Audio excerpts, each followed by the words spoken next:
नमस्कार। संध्या के बज चुके हैं 7 और हम एमबीएन न्यूज नेटवर्क के साथ आपके बीच उपस्थित हैं। देश का आज हम विषय नहीं लगा रहे हैं, आज हम राज्य का विषय लगा रहे हैं।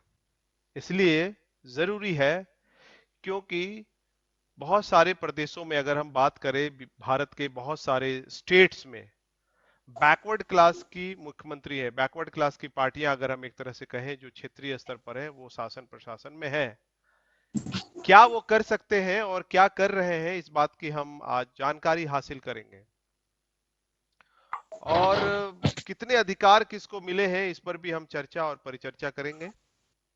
इसलिए हमने आज विषय झारखंड का लगाया है। आपके सामने स्क्रीन पर है, झारखंड में किस वर्ग को कितना मिला है अधिकार। अगर हम झारखंड की बात करें तो किस वर्ग की, यानी अगर हम schedule caste, schedule tribe, OBC, minority और फिर अलग से जो 10-15% फॉरवर्ड है, अगर उनकी हम बात करें किसको कितना अधिकार मिला है, इसी मुद्दे पर हम बात करेंगे। आप सोच रहे होंगे कि कहीं ना कहीं अगर बैकवर्ड मुख्यमंत्री है, चाहे शेड्यूल कास्ट का हो, शेड्यूल ट्राइब का हो या ओबीसी का हो, तो उसको ज्यादा मिला होगा। लेकिन ये पता करेंगे क्या ये वास्तव में सही है क्या। तो हमारे साथ आज जो जुड़ेंगे वो हमारे साथ जुड़ेंगे पंकज कुमार रवि जुड़ेंगे, सीसी मेंबर मूल निवासी संघ झारखंड। और साथ में हमारे साथ जुड़ेंगे रोहिणी रवानी जी जुड़ेंगे, बामसेप से हैं, झारखंड, बोकारो झारखंड से। फिर हमारे साथ जुड़ेंगे स्टेट प्रेसिडेंट जुड़ेंगे, स्टेट प्रेसिडेंट है मूल निवासी संघ के, मूल निवासी रंजीत बास्के जी, मूल निवासी संघ झारखंड, अभी नए नए पदाधिकारी नियुक्त हुए हैं। पंकज जी भी हमारे साथ जुड़ चुके हैं, सीईसी मेंबर, मूल निवासी संघ है, नई दिल्ली झारखंड से है ये भी। तो तीनों हमारे पदाधिकारी आज झारखंड से हैं। ये सबसे इंपॉर्टेंट है, झारखंड का विषय है तो स्वाभाविक है कि लोग झारखंड से ही अपनी बात बता पाएंगे। लंबे समय से आंदोलन से जुड़े हुए सभी साथी हैं, ऑब्जर्व करते रहते हैं, अधिकारों की बात करते रहते हैं, अधिकारों की बात करनी भी चाहिए। संविधान में जो मिला है वो अब कितना लोगों तक पहुंचा है, इसका मूल्यांकन बुद्धिजीवी वर्ग नहीं करेगा तो कौन करेगा। तो हम सभी, सबसे पहले सभी पहले साथियों का हम बहुत बहुत आभार व्यक्त करते हैं, बहुत बहुत स्वागत करते हैं इस कार्यक्रम में, उन्होंने अपना समय दिया और दर्शकों के मार्गदर्शन के लिए अभी वो हमारे बीच उपस्थित हैं।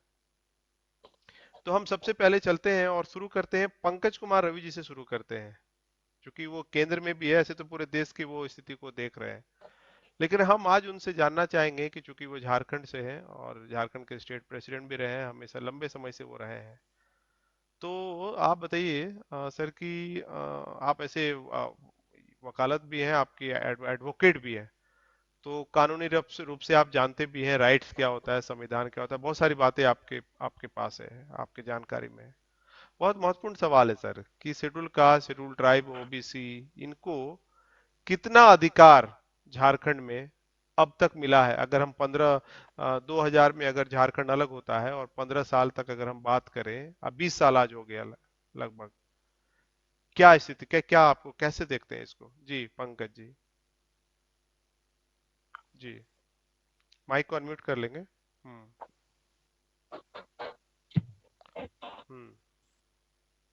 जी बोलिए, हो जी गया। जी।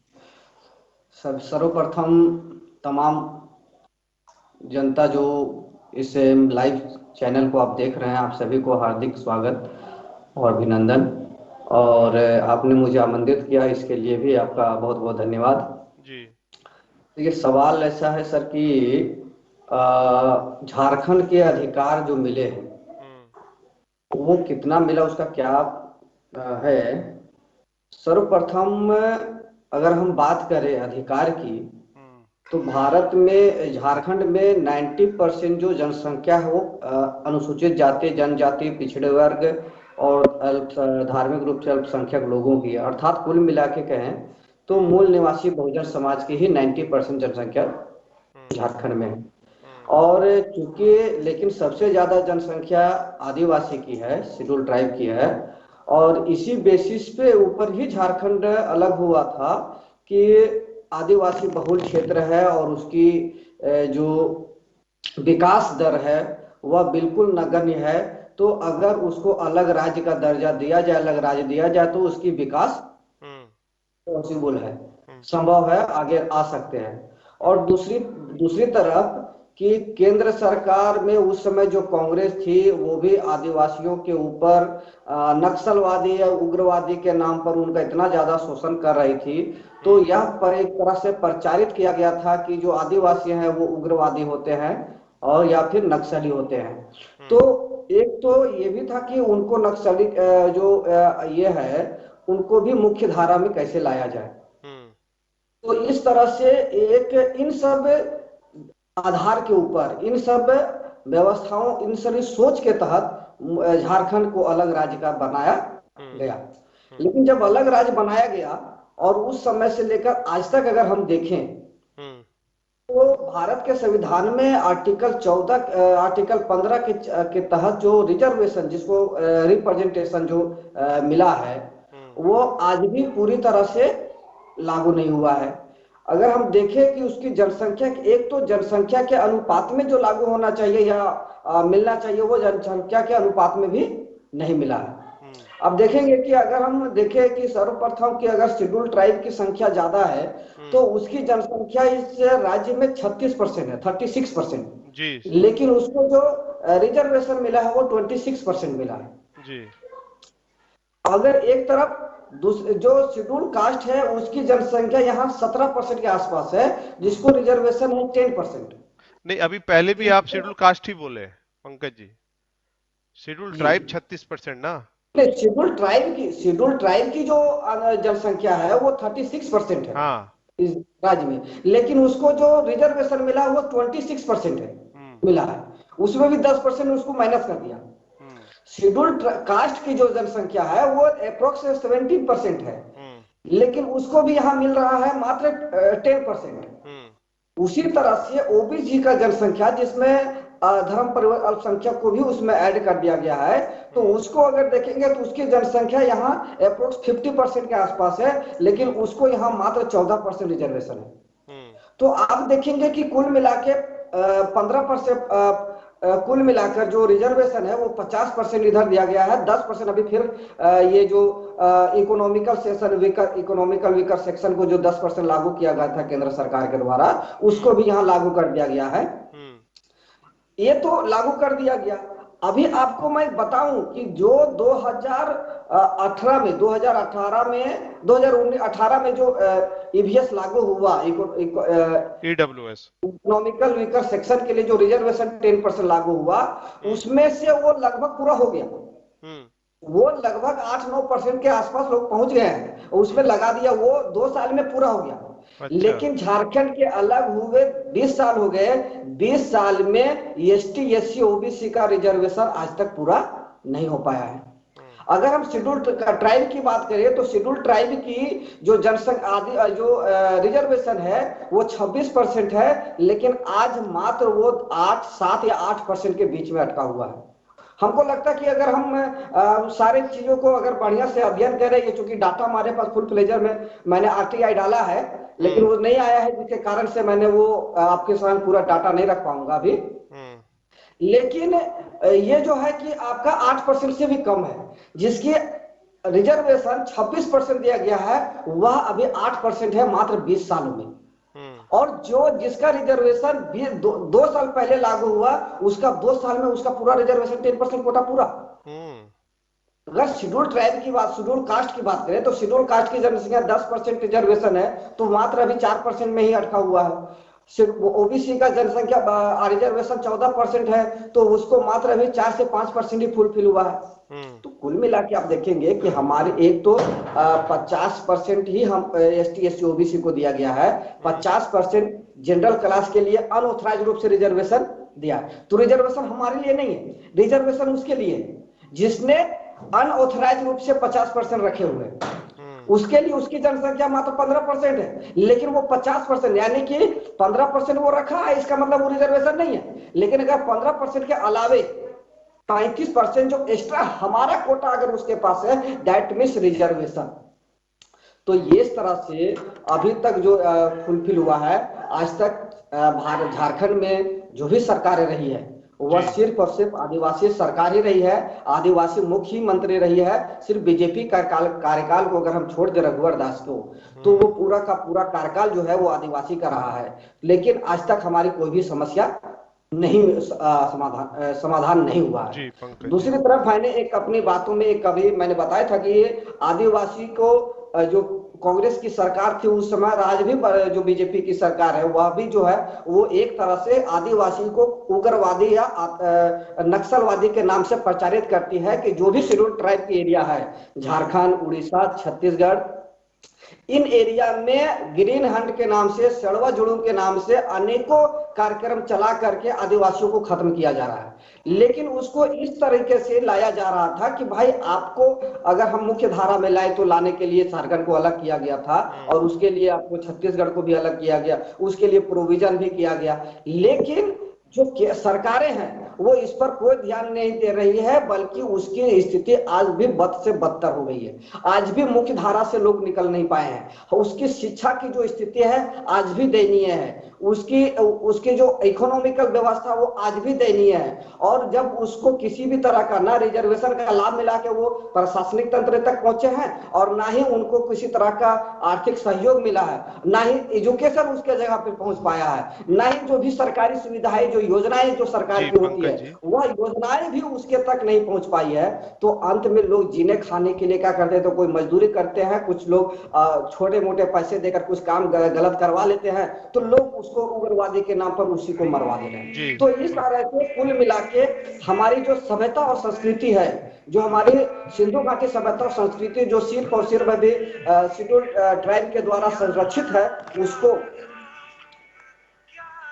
उसको आज जो उसको अभी तक सिर्फ बेदखल करने के लिए, उस सभ्यता और संस्कृति को नष्ट करने जी। के लिए ये तमाम तरह की व्यवस्था की जा रही है सरकार के द्वारा, और कोई भी अधिकार इसे हमें नहीं दिया जा रहा है। जी बहुत बहुत धन्यवाद पंकज जी, आपने जो प्रारंभिक जो बातें हम जानना चाहते तो वो आपने बताया।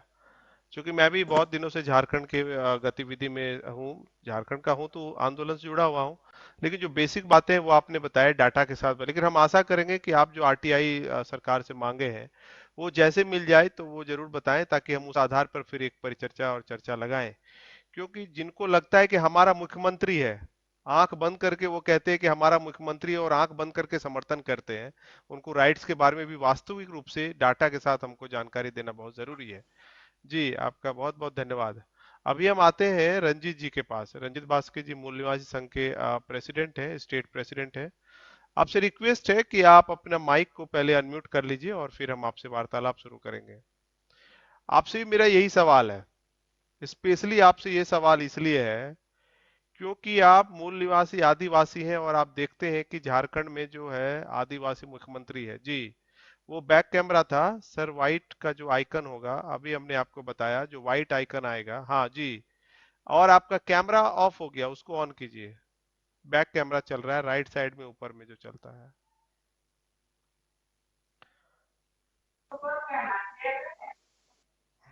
चलिए रोहिणी जी आप अपना माइक को अनम्यूट करिए, हम फिर बाद में उनसे बात करेंगे। जी रोहिणी जी आप बताइए। हाँ जी सर। जी जय भीम, आपसे, जय मूल जय निवास। मूल जी, आपसे मेरा एक सवाल है, इंपॉर्टेंट सवाल है जी सर। आपसे कि अदर बैकवर्ड क्लास है ना, अदर बैकवर्ड क्लास संवैधानिक रूप से आप उससे, अगर हम संवैधानिक बात करें तो आप उसको देखते हैं कि आप ओबीसी हैं। भारत में जैसे पंकज जी बता रहे थे कि जितनी उसकी जनसंख्या है उसके मुकाबले बहुत कम मिला, जी ये भी बताइए मुझे आप। दूसरा, झारखंड में किस वर्ग को कितना मिला, आपके पास क्या डाटा है वो बताइए। जी रोहिणी जी। जी। जय भीम, जय मूल निवासी। जी। आज मैं जी बोलिए। हमारे अन्य बैकवर्ड क्लास का प्रतिनिधित्व के विषय में चर्चा को रख रहे हैं। हम्म। पहले हम राष्ट्रीय लेवल में क्या स्थिति है पिछड़े वर्ग का, वो हम्म। रखना चाहेंगे। हम्म। तो राष्ट्रीय लेवल में ओबीसी की जो जनसंख्या है पिछड़े वर्ग का, हम्म। वो सटीक आंकड़ा तो ब्रॉडकास्ट तो हुई नहीं है बैकवर्ड क्लास का, लेकिन फिर भी हम 1931 की आंकड़ा को देखते हैं, जो अंग्रेज भारत में जब 1931 में हमारे जातिवार जनगणना हुई थी, उस आंकड़ा के मुताबिक मेरा पॉपुलेशन अन्य पिछड़े वर्ग का 52% बनता है।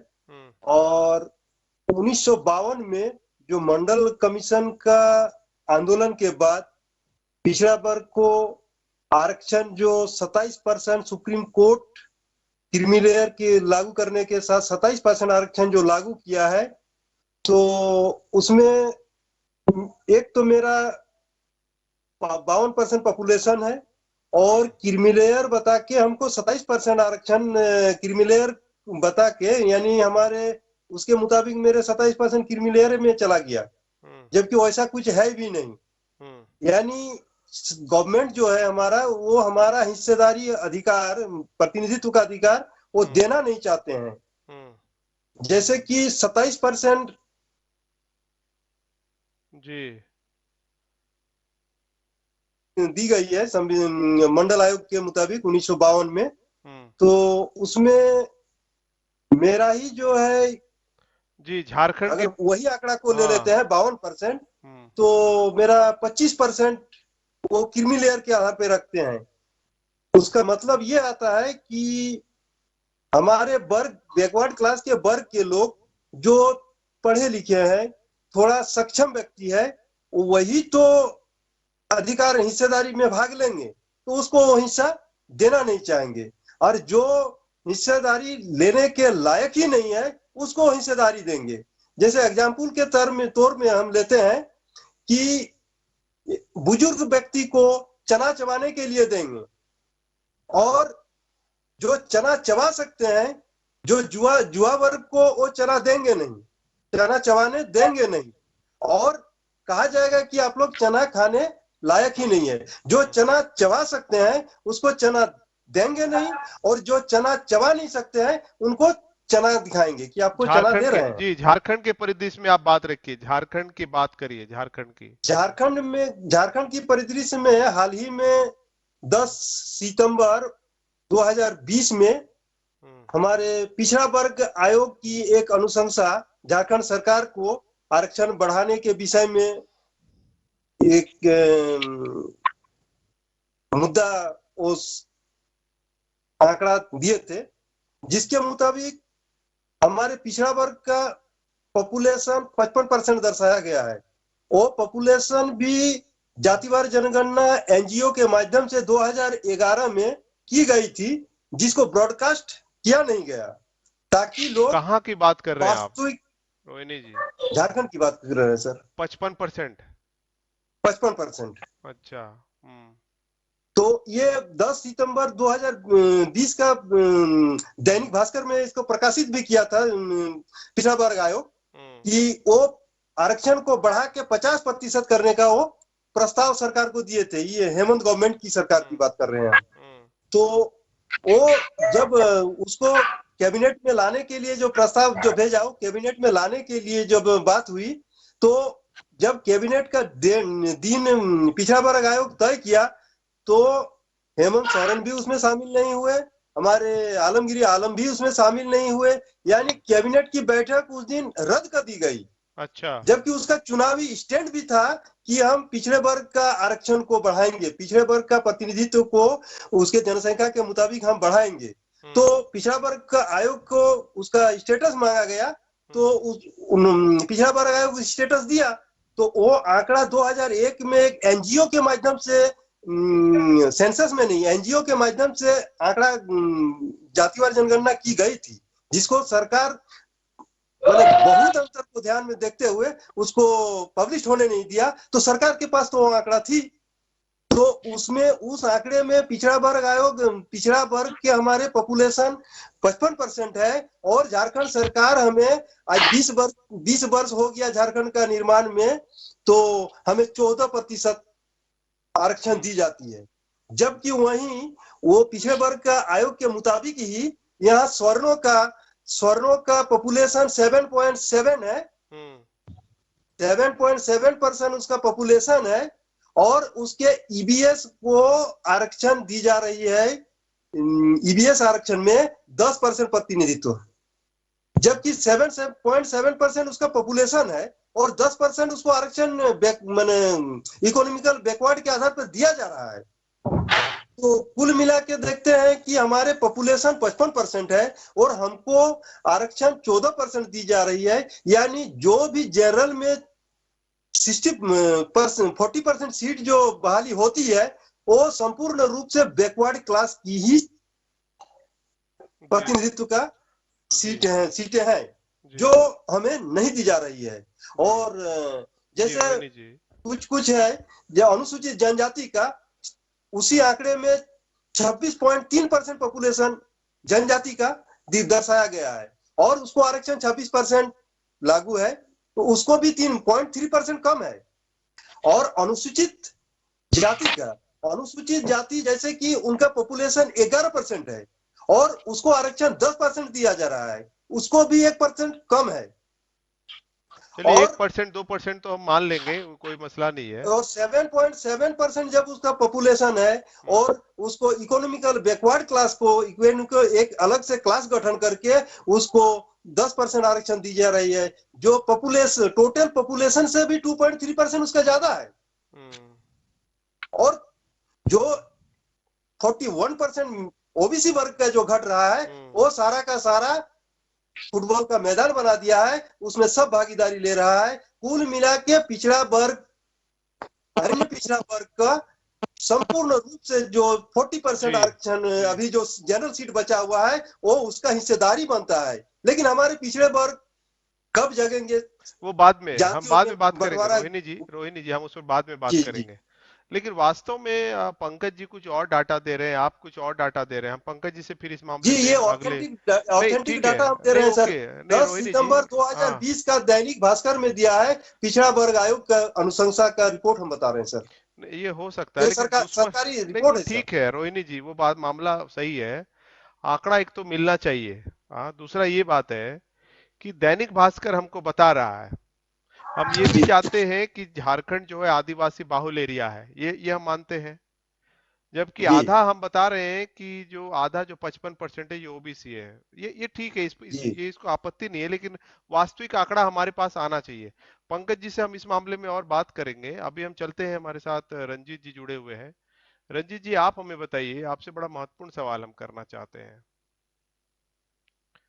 आदिवासी मुख्यमंत्री है, पंकज जी ने बताया कि आदिवासियों को कम मिलता है, रोहिणी जी ने भी बताया कि पिछड़े वर्ग को हो चाहे आदिवासी की उनको कम मिलता है। आप ये बताइए हमको, सिर्फ कम तो मिलता है, ये तो दोनों पैनलिस्टों ने बता दिया, ऐसा क्यों है? आदिवासी बाहुल्य राज्य है, आदिवासी को कम क्यों मिल रहा है? रंजीत जी आप बोलिए, आवाज आ रही है जी। मेरा सर ऑप्शन नहीं आ रहा सर। आपकी आवाज आ रही है, आप बोलिए। जी आज के इस महत्वपूर्ण विषय पर चर्चा करने के लिए जो पैनल में बैठे हुए हमारे साथी और एमबीएन न्यूज के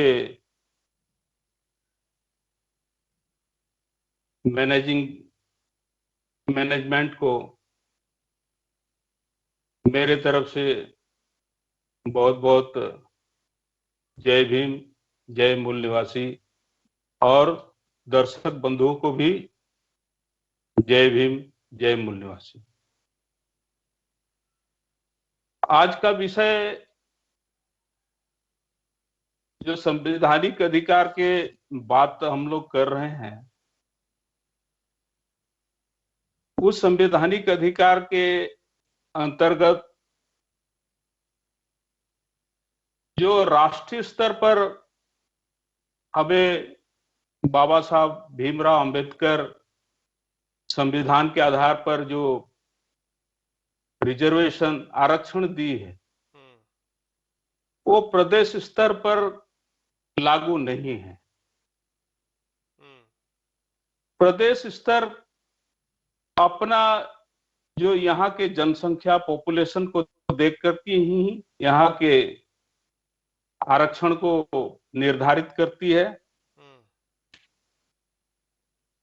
ये आरक्षण की जो बात है, ये शेड्यूल एरिया जो हमारे झारखंड के, इसमें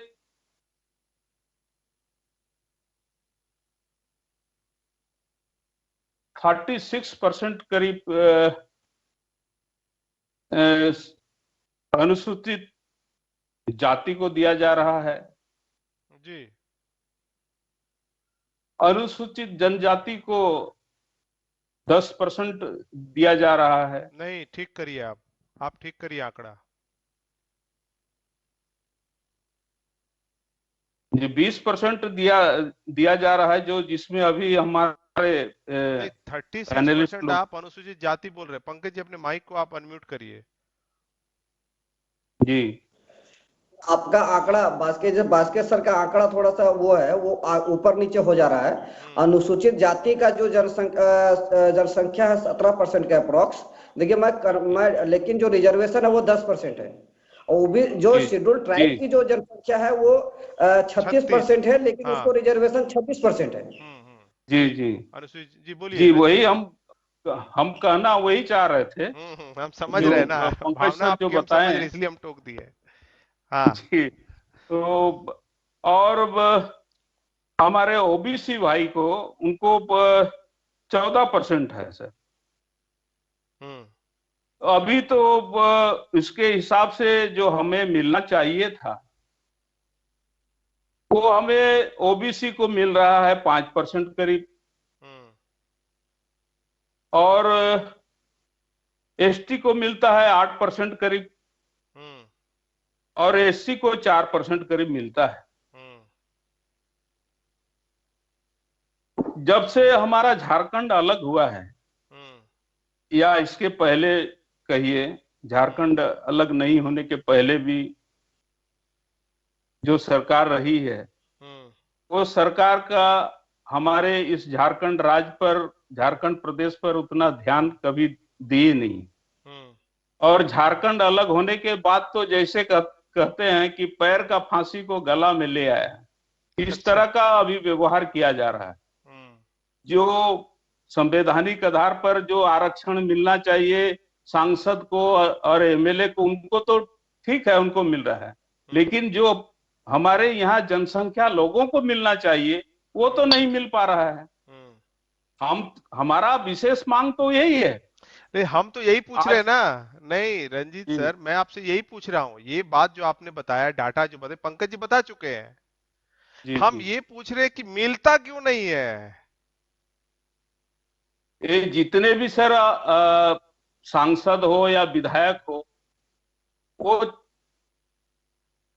जी झारखंड में जो भी सरकार अब तक बनी है, माने 2000 के बाद में, वो संपूर्ण बहुमत किसी सरकार की नहीं हुई है। या कांग्रेस की कहिए, या जेएमएम का, या कहिए बीजेपी का, या आपका आजसू का, सब ये सब मिली जुली सरकार है।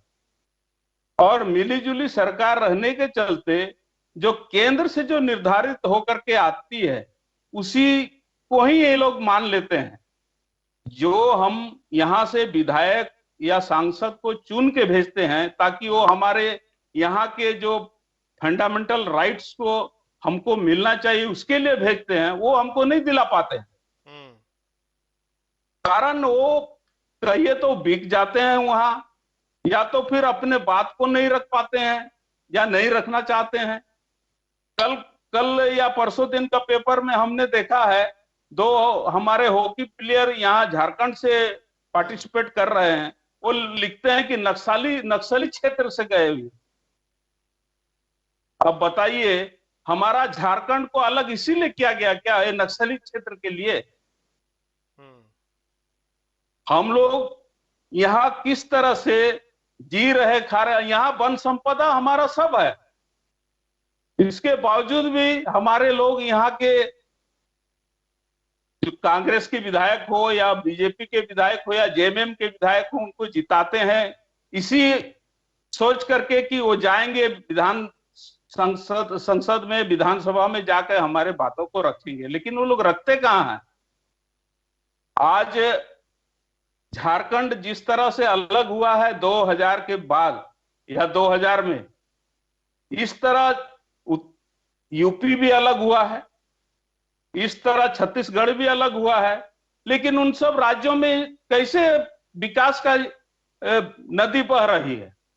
हमने तो छत्तीसगढ़ भी गया था, उत्तर प्रदेश भी हमने घूमने गया था, लेकिन देखा वहां का जो स्थिति हमारे झारखंड से बहुत काफी अच्छा है। हमारे यहाँ के जितने भी सांसद लोग और विधायक लोग हैं, इन लोग का मनसा ही कुछ अलग है। हम किसी तरह से विधायक चुने जाएं, किसी तरह से सांसद चुने जाएं और हम अपना कुनबा बना करके अपने हम मौज करें। हमको अब राज्य के लोगों से कोई लेना देना ही नहीं। अगर किसी दिन हम इस तरह का काम कर दिए लोगों के लिए तो लोग हमको हटा देंगे, पूछेंगे नहीं। यही सब सोच विचार करके हमारे जितने विधायक है, सांसद है, ये लोग करना भी नहीं चाह रहे हैं। जी जगह जगह अभी देखिए, जहां हमारा रॉ मेटेरियल्स है, जहां हमारा वन संपदा है, वहां अतिक्रमण किया जा रहा है, वहां से लोगों को भगाया जा रहा है और लोग भाग के कहां आएंगे। जो जंगल में रहते थे उनको वहां से विस्थापित किया जा रहा है, वो आएंगे शहर में, और शहर से विस्थापित किया जाएगा, फिर जंगल में जाएंगे। तो वो जो लोग विस्थापित होते रहेंगे उनका कोई आईडी प्रूफ होगा कि हम यहाँ के रियल में झारखंडी हैं? वो तो कभी उनके पास में आईडी प्रूफ हो ही नहीं सकता परफेक्ट कि हम बताएंगे कि हम इस जगह के रहने वाले बासिंदा हैं। उनको क्या अधिकार मिलेगा? और वो ये लोग को बाद में आतंकवादी नक्सलाइट बोल करके मार देंगे जान से। यही तो सरकार का चल रहा है जी कार्यक्रम। जितना भी योजना सरकार ने ला रही है, उस सरकार की योजना हमारा धरातल में उतर ही नहीं रहा है। सरकार को चाहिए पहले इस जितना भी योजना और इम्प्लीमेंट कर रही है, जो लागू कर रही है, वो हमारा धरातल में आना चाहिए। अगर नहीं आ रहा है तो उसका सर क्या बोलते हैं उसको, मूल्यांकन करना चाहिए, जांच पड़ताल होना चाहिए, क्यों नहीं हो रहा है। जी तो ये सब कोई जब तक रंजीत जी हम फिर आएंगे, रंजीत सर हम फिर आएंगे आपके पास। अभी जो आज हमारा जो सवाल है वो यही है, कितना मिला है।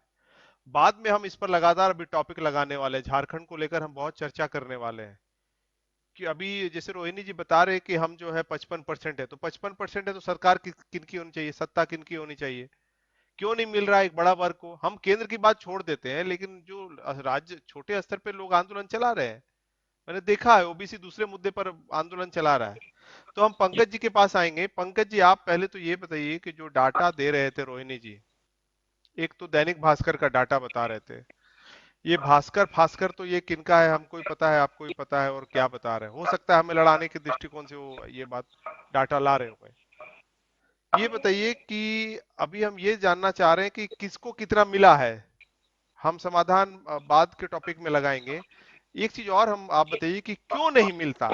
आदिवासी मुख्यमंत्री शुरू से रहा हो, अगर हम 5 साल की बात छोड़ दे रघुवर सरकार की, उसको हम छोड़ देते हैं, तो 20 सालों में लगभग अधिकतर जो शासन काल रहा है वो आदिवासी मुख्यमंत्री रहा है। लेकिन आदिवासी का आज भी कानून होने के बावजूद उनकी जमीनें छीनी जा रही है। जितने भी बड़े उद्योग है वो लग रहे हैं, आदिवासियों की जमीनें जा रही है। अभी रंजीत जी बता रहे थे कि नक्सली बोल के मतलब उनको एक ह्यूमिलेशन करना, वनवासी, ये चल रहा है। क्या आदिवासी मुख्यमंत्री बनने के बाद वनवासी कल्याण केंद्र का नाम बदल गया क्या? ये बहुत सारी बातें आपके साथ हम सवाल को छोड़ते हैं, आप अपनी बात रखिए। जी पंकज जी। देखिए सर्वप्रथम ऐसा है कि अधिकार क्यों नहीं मिल रहे हैं, जबकि सरकार मुख्यमंत्री का है, सरकार हमारी है। हम कहते हैं कि मूल निवासियों की सरकार है, सरकार आदिवासियों की, फिर ये हम अधिकार वंचित क्यों है? तो बात यह है, अभी की थोड़ी बहुत बात भास्कर सर ने उस बात को जिक्र किया था कि सरकार, एक नंबर में पहली बात है कि एक तो फुल फ्लेजर में किसी भी पार्टी की सरकार नहीं बनी, नंबर वन। और जो भी अगर बैकवर्ड क्लासेस की जो मूल निवासी पार्टी की भी अगर सरकार बनी तो या तो वह कांग्रेस के समर्थन से बनी है या तो फिर बीजेपी के समर्थन से बनी है। और कांग्रेस और बीजेपी एक ही थाली के चट्टे बट्टे हैं जो हमेशा ये चाहते हैं कि अनुसूचित जाति जनजाति और पिछड़ा वर्ग का कल्याण कभी भी ना हो। तो जब वो हमारा कल्याण ही कभी नहीं चाहते और उस पार्टी के सहयोग से अगर सरकार बनती है तो वो हमारा कल्याण होने वाला वहां नहीं है। एक कारण ये है।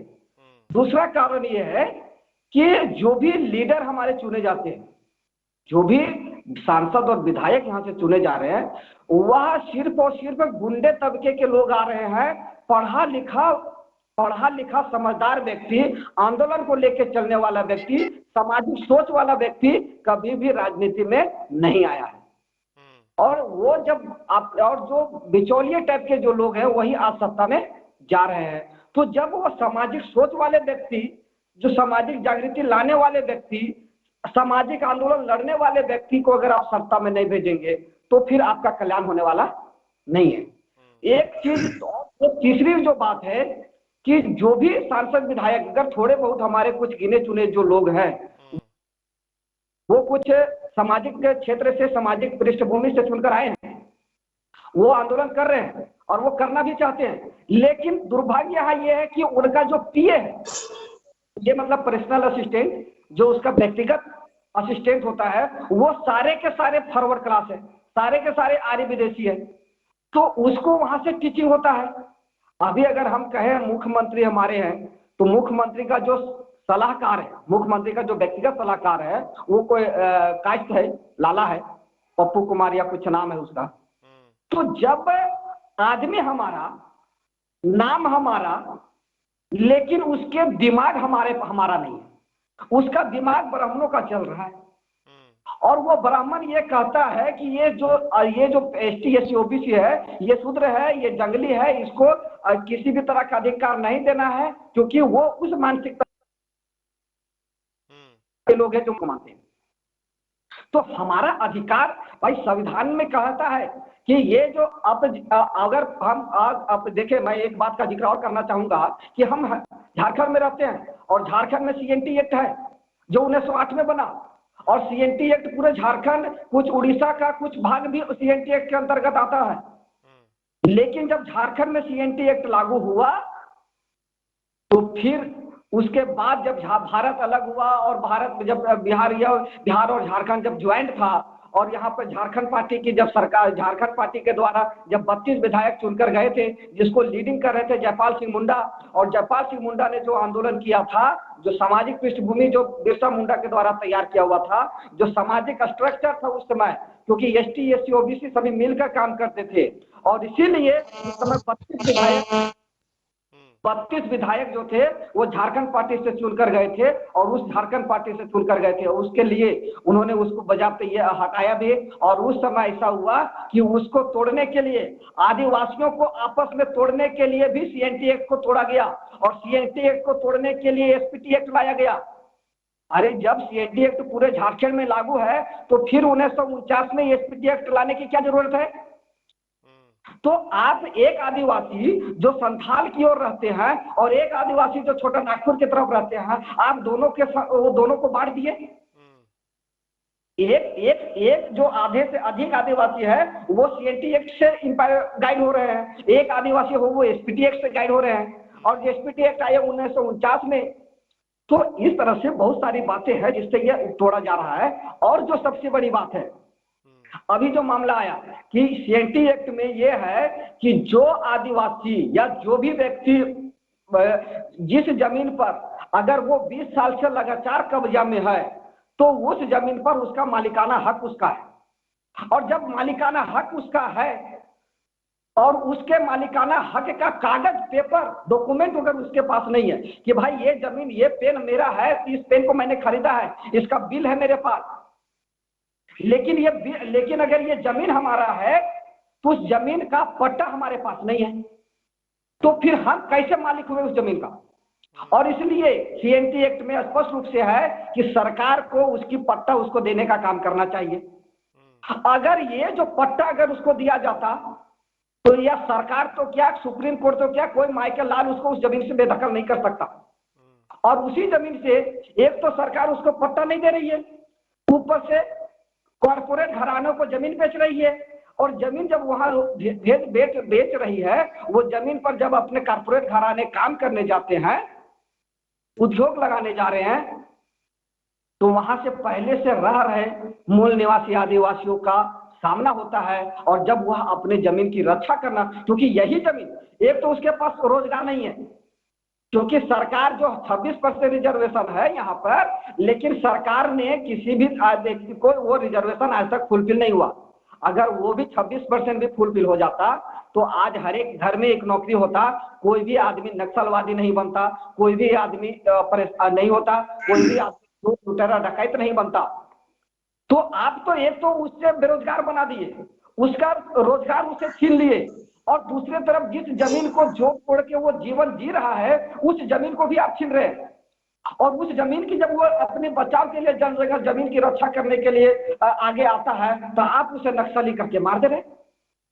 समस्या ये है कि अगर ये आप ऐसा कर रहे हैं, जबकि आपकी रक्षा, आपका यही हुआ था कि जो ये नक्सली है, ये झारखंड का अलग राज्य इसीलिए बनाया गया था कि झारखंड आदिवासी बहुल क्षेत्र है। नक्सल, जैसे अभी का वो बास्केसर ने बताया कि यहाँ की जो महिला हॉकी टीम में गई है, उसको ये कहा जा रहा है कि नक्सली बेल्ट से आई है, नक्सली क्षेत्र से आई है। अरे नक्सली क्षेत्र से आया तो उसको नक्सली से खत्म करने के लिए आपने क्या प्रयास किया? सरकार ने प्रयास क्या किया? तो आज 20 साल तक वो जीरो प्रयास है, बल्कि और भी उसकी जमीन छीन करके, उसके हक अधिकार को छीन करके, उसके रोजगार को छीन करके, उसकी शिक्षा को छीन करके आप फिर से उसको नक्सली बनने पर मजबूर कर रहे हैं, उसे आंदोलन करने पर मजबूर कर रहे हैं। और जब कोई आदमी अपने हक अधिकार के लिए आंदोलन करता है तो आप उसे आंदोलन जीवी कहते हैं, आप उसे नक्सली कहते हैं, और आप उसको अधिकार देना नहीं। मतलब कि ये जो संकीर्ण सोच वाले लोग जो हैं सत्ता में, उसके दिमाग से ये जो सोच नहीं हटेगी, उसके दिमाग से ये सोच अगर आ भी जाए, लेकिन अगर उसका पीए, उसका जो पर्सनल असिस्टेंट है, वो जब तक चेंज नहीं होगा, तब तक ये हमारा समस्या का समाधान होने वाला नहीं है। और अगर हम ये कहें तो अगर हमारी सरकार में होने के बावजूद भी जो संवैधानिक संस्था है, उन सभी संस्थानों पर भी ब्राह्मण को भर रहा है। अगर अभी देखें, झारखंड में मुख्य चुनाव आयुक्त का जब निर्वाचन हुआ तो उसने डीके पांडे को मुख्य निर्वाचन आयुक्त बनाया है, आदिवासी मुख्यमंत्री। आपको क्या ब्राह्मण के अलावे कोई दूसरा योग्य व्यक्ति नहीं नजर मिला? आपने एक पांडे को बना दिया, जो इसको बाबा साहब ने कहा है कि पांडे जो है, जो ब्राह्मण जो है, वो कभी भी ईमानदार नहीं हो सकता।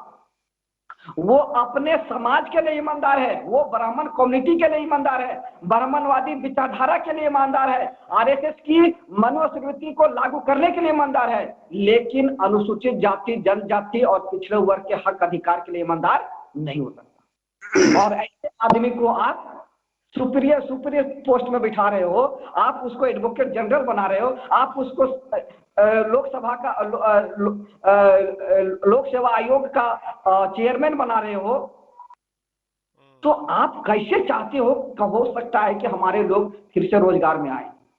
तो समस्या यही है, कुल मिला के जो व्यवस्था है, उस व्यवस्था में सरकार की जो रवैया है, सरकार का जो सिस्टम है, वो सिस्टम दोषी है। और हम भी उसके लिए दोषी हैं कि हम समाज को इस लायक नहीं बना पाए हैं कि वह इस तरह का नेता को चुने, और समाज इस लायक नहीं है जो कि अपने हक अधिकार के लिए लड़ने वाले व्यक्ति को चुन करके विधानसभा में भेजे। जी बहुत बहुत धन्यवाद पंकज जी, बहुत बहुत आभार। बहुत ही महत्वपूर्ण बिंदु पर आपने लोगों को जानकारी दिया, बहुत बहुत धन्यवाद आपका। रोहिणी जी, आप बताइए हमें क्यों नहीं कल्याण हो रहा है? अगर हम बात करें, जेएमएम की बात करते हैं, एक बार मान लेते हैं कि 55% ओबीसी है, मान लेते हैं, तो उतने विधायक भी हैं। अगर हम ओबीसी की बात करें तो विधायक भी है, लेकिन क्या ओबीसी का जो है वो कल्याण हो रहा है? या ओवरऑल झारखंड का ही बताइए आप, क्यों नहीं कल्याण हो रहा है, यही बताना है। समाधान हम अगले एपिसोड में लेंगे, समय कम है, 10 मिनट हमारे पास है। आपसे रिक्वेस्ट है कम शब्दों में आप अपनी बात रखिए, और रंजीत जी से रिक्वेस्ट है कि उनका कैमरा घूम गया है, आप उसको ठीक कर लीजिए। जी रोहिणी जी, आप बताइए। जी सर, कल्याण का मार्ग खुलती है राजनीति से, हम्म। और मेरे झारखंड में जो राजनीति सत्ता में आती है हम्म। वो व्यक्तिवाद हम्म। और क्षेत्रीयवाद से, अगर जाते भी हैं क्षेत्रीयवाद से, हम्म। तो फिर उसको आगे चल के घेर लेता है यूपीए और एनडीए। हम्म। दो प्लेटफॉर्म बना के रखे हैं हमारे सेंट्रल, हम्म। यूपीए और एनडीए। हम्म। अगर वो इंडिविजुअल क्षेत्रीय संगठन बैकवर्ड क्लास का पार्टी भी चुनाव में दमदार जाते भी हैं, तो ईपीए और एनडीए का जो रुतबा है, और कारण उसके पास धन संपदा है और सारी कारपोरेट उनके पास है, और सारे अधिकारी पद जो है वो भी उनके पास है, तो वो धनबल के बदौलत ऐसा माहौल तैयार माने किया जाता है कि हमारे लोगों को अपने संगठन पे भरोसा नहीं कर पाते हैं, और मजबूर में मेरा जो क्षेत्रीय संगठन भी है वो एनडीए और यूपीए का हिस्सा बनने में वो मजबूर हो जाते हैं, और फिर उन्हीं के लोगों को और टिकट देने में भी वो मजबूर हो जाते हैं, कारण धन संपदा 90% उसी के पास है। कि अभी रवि सर ने बोले कि सारा हिस्सेदारी परसेंटेज जो भी है, तो सब जगह हमको आरक्षण भी सही से मिल नहीं पाता है। वो एकल पद दिखा के वो सीट को जनरल में कन्वर्ट किया जाता है। पहले तो वो आरक्षण को लागू करने से पहले कि कौन वर्ग में कितना सीटें खाली है, ये तो पहले सर्वे होने चाहिए, तब तो हमको हिस्सेदारी मिलेगी।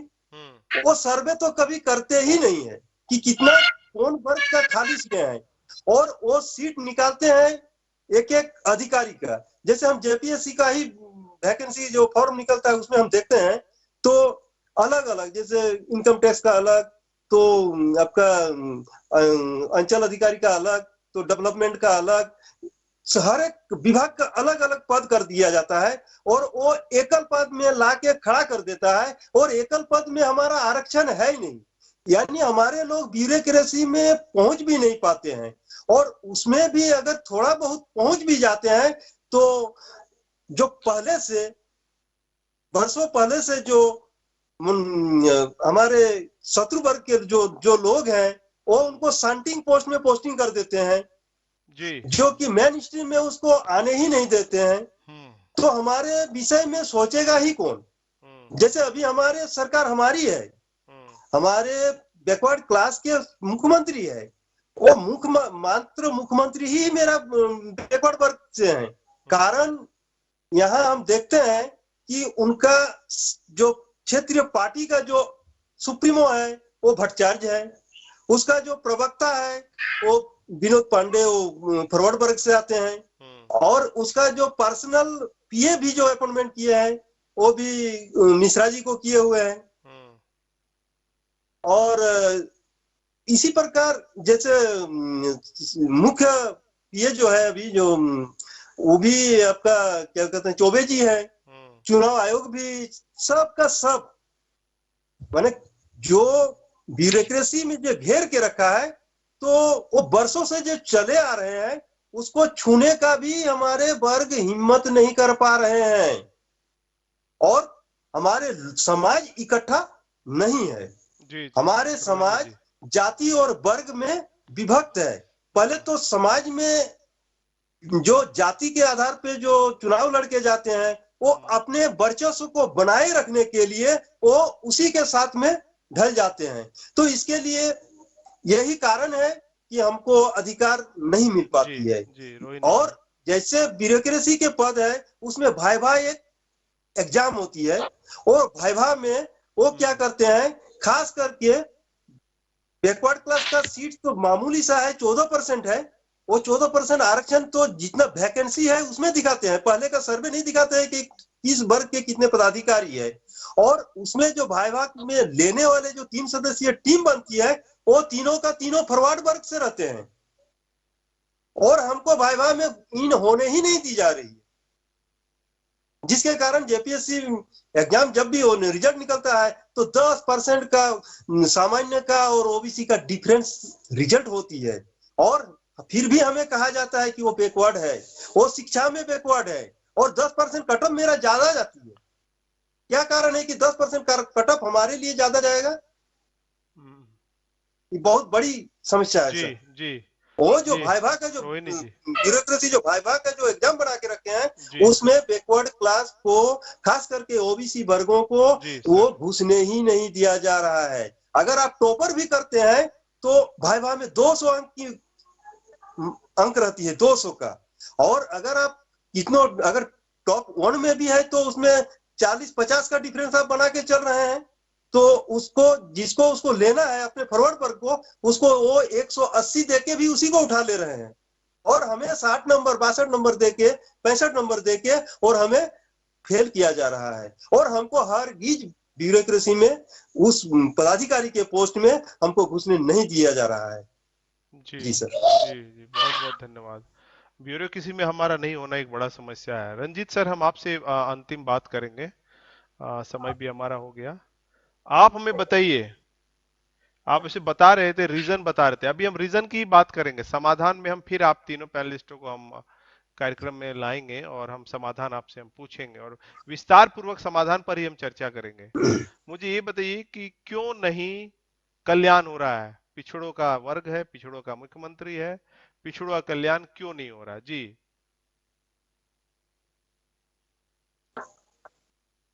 सर ऑप्शन नहीं आ रहा हमारा, तो आवाज आ रही है आपकी, आप बोलिए। आवाज आ रही है सर, बोलिए। अच्छा ठीक। जी सर, प्रश्न दोबारा दोहराएंगे थोड़ा। मैं वही रीजन पर ही चर्चा कर रहा था। अंतिम में आपसे मैं एक बार और जान लेता हूं कि क्या कारण है कि हमारा मुख्यमंत्री होने के बाद, जैसे बहुत सारी बातें आ गई है, लेकिन आप ये और कुछ उसमें जोड़ना चाहेंगे क्या रंजीत सर? संगठन, समाज। जी जी सर, ऐसा है कि जितने भी सांसद हो या विधायक हो चुन के जो जाते हैं वो विभिन्न पार्टियों से चुन के जाते हैं, और उनका जो एजेंडा होता है वो किस तरह से हमको कंट्रोल करेंगे, वो एजेंडा है। वो हमारा विकास करने का जो एजेंडा होना चाहिए वो नहीं हो रहा है। अभी 2-3 दिन के पहले एक न्यूज हमारे पास आई थी, जो काशीडीह में एक मैदान है, उस मैदान को खेती होता है, उसमें खेती को भी वो बुलडोज कर दिया गया। वहां के ग्रामीणों ने उसके लिए खूब आक्रोशित है। तो जो अभी हमारे जो हम खेती कर रहे हैं, जो अनाज पैदा कर रहे हैं, उसको भी अगर जो झारखंड सरकार है, झारखंड सरकार के मिली भगत से ही किया जा रहा है। अगर झारखंड सरकार जेएमएम का जो हमारा हेमंत सोरेन जी है वो चाहते हैं कि हमारे लोग हैं तो ये नहीं होता, लेकिन वो रह करके भी ये हो रहा है, मतलब उनका सहमति है। और वहां के लोग ये भी कह रहे हैं कि हम लोग गए थे हेमंत सोरेन जी को इसके बारे में बताएं तो बोलेंगे कि हम देखेंगे। अब क्या देखेंगे हेमंत सोरेन जी वही जानते हैं। लेकिन इनका जो वहां फसल जो उगा हुआ था उसको वो तो बर्बाद हो गया, अब तो मिलेगा नहीं उनको। तो विकास का जो हम लोग सोच रहे हैं वो विकास की जगह में विनाश हो रहा है।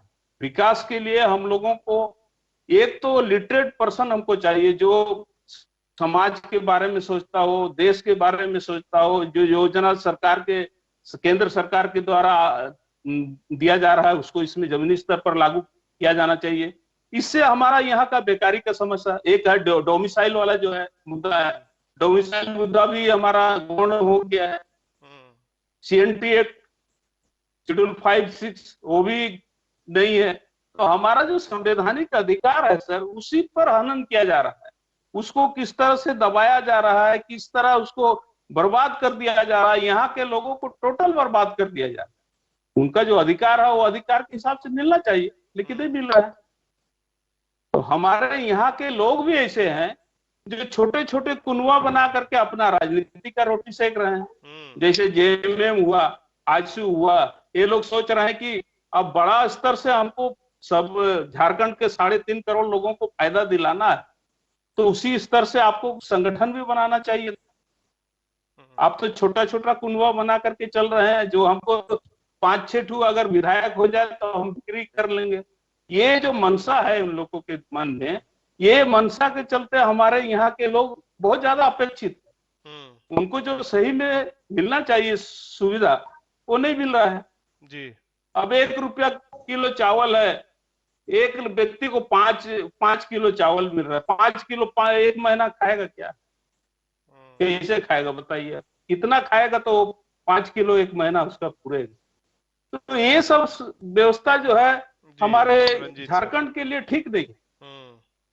हम लोग चाहते हैं कि यहाँ का व्यवस्था को ठीक करने के लिए अच्छे लोगों को चुन, अच्छे जी रंजीत सर, समाधान पर हम बाद में बात हमारे करेंगे। समाज की रीढ़, जी समाधान पर हम बाद में बात करेंगे सर, अभी और हम चर्चा करेंगे। हम आगे भी विषय लगाने वाले हैं कि क्या हो रहा है झारखंड में, लोग किस तरह का, कितने ऑर्गेनाइजेशन है झारखंड में, इस पर भी बात करेंगे। उनका एजेंडा क्या है, क्या उस पर वो बात करते हैं, इन सारे मुद्दों पर हम मतलब विश्लेषण बहुत ही हम अभी झारखंड पर और बिहार पर लगाने वाले हैं, इन सब मुद्दे पर। और फिर हम आपसे आप सर, हाँ कुछ बोल रहे हैं? जी सर, वो अभी हम टाटा स्टील का बात बता रहा हूं मैं, क्योंकि मैं बचपन से यही पल के पढ़ा हुआ हूं। तो टाटा स्टील जब यहाँ अवस्थित किए या स्थापना जब हुए, तो हम लोग उसी के बगल में रहते। हम लोगों को उस समय में 5 या 6 हजार रुपया दिया होगा, विस्थापित हो जाइए, और हम लोग का जमीन को भी ले लिया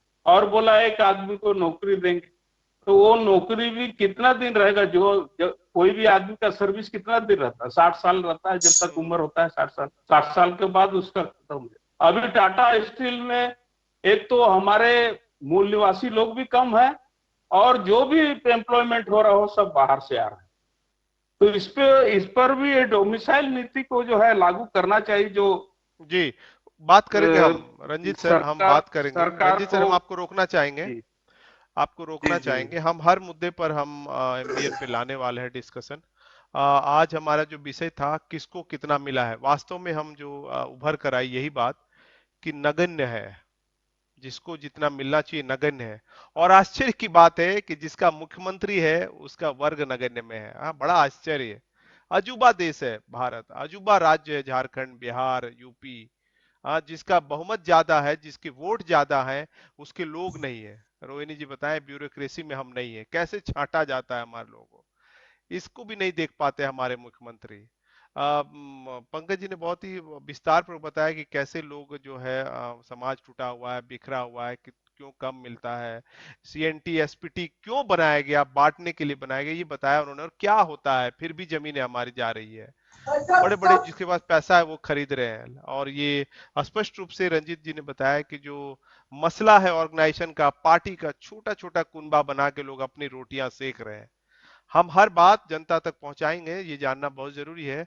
अधिकारों के बारे में भी आगे बात करेंगे, और कैसे सॉल्यूशन होगा इस पर भी हम आएंगे। हम पुनः इन सारे पैनलिस्टों को हम इनवाइट करेंगे। सिर्फ आपसे एक ही रिक्वेस्ट है, जो हमारे दर्शक देख रहे हैं इसको, अधिक से अधिक लोगों को इस लिंक को भेज दीजिए। आप वो देखे ना देखे, पर्सनली भेजिए।